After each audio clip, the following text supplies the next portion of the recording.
There is a food that ancient pharaohs demanded for their journey into the afterlife. A tuber so powerful it sustained entire civilizations for 6,000 years. Yet today, the very same plant is hunted, poisoned, labeled a menace, and criminalized by modern agriculture. Governments warn farmers to destroy it. Chemical companies engineer herbicides specifically to eradicate it. Researchers publish papers dedicated not to understanding it, but to stopping it. Why? Because this plant threatens an entire trillion-dollar agricultural empire. It grows without fertilizer. It requires no pesticides, no irrigation systems, no machinery, no patented seeds. It thrives where modern crops collapse. It feeds families even in famine. It stores for years without refrigeration. And that right there is the reason they had to bury its story.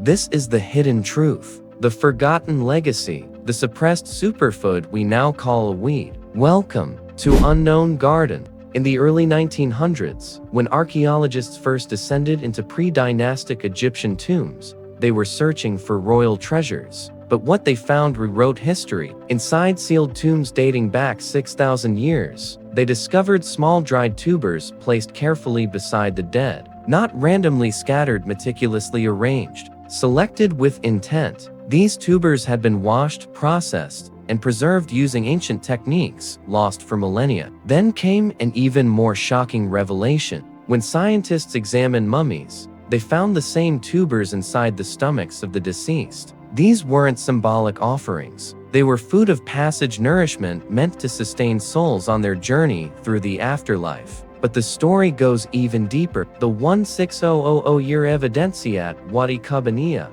north of Aswan, archaeologists unearthed wild tubers dating to 16,000 BC. 16,000 years. That is 8,000 years before wheat, barley, or farming itself. While mammoths still roamed the earth, humans were already gathering these tubers. During the last ice age, when food was scarce, this plant kept our ancestors alive. It is one of the oldest foods in human history, predating agriculture, cities, metalworking, and recorded language. Civilizations did not discover this plant. Civilizations were built on it. By 5000 BC, chufa had become a cornerstone of Egyptian agriculture. It ranked immediately behind emmer wheat and barley. Not a backup, not a side dish, a core survival crop.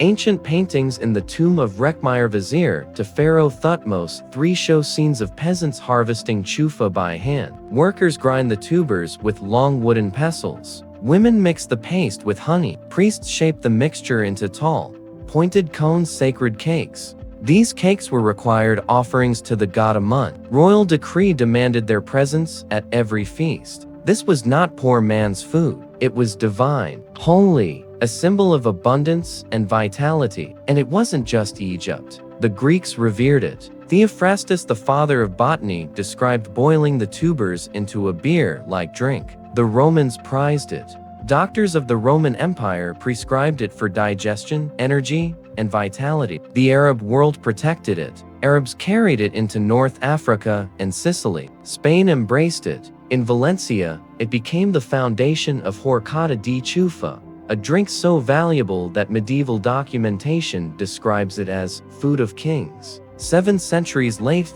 Valencia still cultivates chufa over 1,000 tons per year. Civilizations rise, empires fall, but chufa endured. Why? Because chufa represents the most powerful form of nutrition evolution has ever designed. Let's break down why this plant threatened industrial agriculture so severely. 1. Complete protein. Chufa provides all essential amino acids, extremely rare for a plant. 2. High, healthy fats, mostly oleic acid, the same dominant fat in olive oil. 3. Resistant starch, a slow-burning carbohydrate that stabilizes blood sugar, feeds gut bacteria, busts metabolismatus, inflammation, potas spike blood sugar. Chufa does not. 4. Extreme fiber density, nearly 4 times the fiber content of typical dietary sources. 5. Minerals rich in calcium, magnesium, mass. 6. Total shelf stability. Dry the tubers. Store them anywhere. They remain edible for years. No mold, no rot, no chemicals, no refrigeration.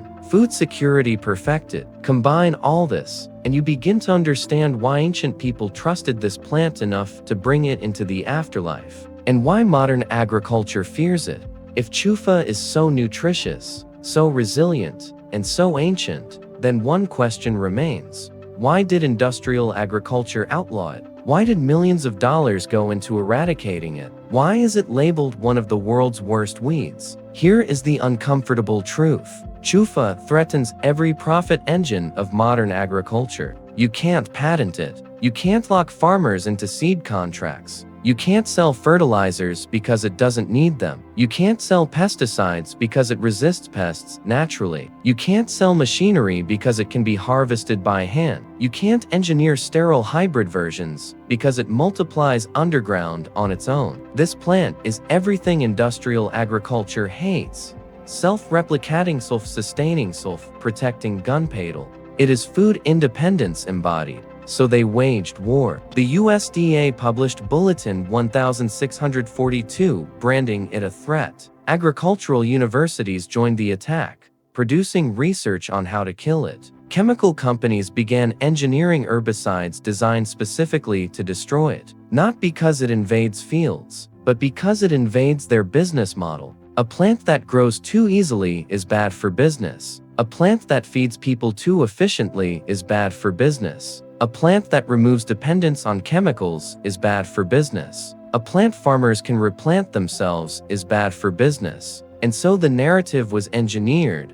Weed, invasive, menace. But none of those words refer to biology. They refer to economics. A plant that thrives without human control, a threat not to farms, but to corporations. Chufa's underground tubers regenerate even after the visible plant is destroyed. Kill the stalk, it comes back. Kill the leaves, it comes back. One plant can produce 75 new tubers per season. Each tuber can survive in soil for 7 to 10 years. This is resilience on a level modern crops cannot understand. Wheat dies without fertilizer. Corn collapses without nitrates. Soy rots in wet soil. But chufa, it grows in marshes, droughts, deserts, swamps, abandoned fields. Everywhere. It is nature's version of biological insurance. And that is exactly why industrial agriculture fears it.